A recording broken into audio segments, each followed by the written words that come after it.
Local construction firms are getting a financing boost under the government's latest support package.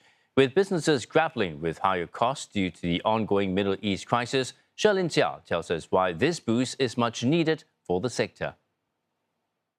From homes and offices to major infrastructure projects, construction is happening all across Singapore. And for smaller players that handle just some parts of much bigger projects, rising costs are putting a strain on their bottom lines.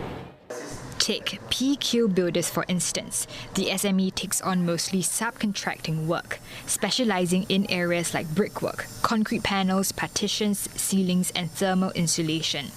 It says the Middle East conflict has added another layer of cost pressure, with some of the sharpest increases seen in products derived from crude oil, such as paint. The main costs and challenges is the knock-on effects. So like the freight charges, also the transportation, especially our petrol, diesel costs increased by I think 60 to 70%.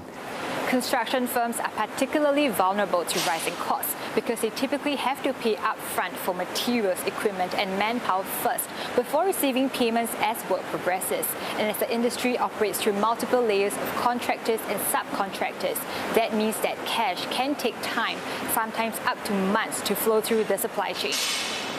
Many of the, even smaller companies that supply labor, supply material, sometimes they come to us for especially labor. They say, can we have advance payment because they have levy to pay. And firms cannot always pass those higher costs on, especially when they're competing for their next project. Singapore is still very competitive in terms of construction industries, right? So some of the tenders, we really absorb part of the cost. We try to increase the pricing, but it will put our tenders in jeopardy sometimes. That's where financing comes in. Project loans under the Enterprise Financing Scheme will now cover domestic construction projects, while the government will also take on a bigger risk share for eligible loans. That could make it easier for firms to secure financing, helping to bridge the gap between paying their bills and getting paid for their work. Banks say the support comes at a timely moment. OCBC expects domestically oriented SMEs to face higher energy, logistics and operating costs in the third quarter. Standard Chartered says it is already working with financially viable SMEs facing temporary cash flow challenges, including through loan restructuring. While UOB said the enhanced measures could help them navigate near-term uncertainty and pursue growth.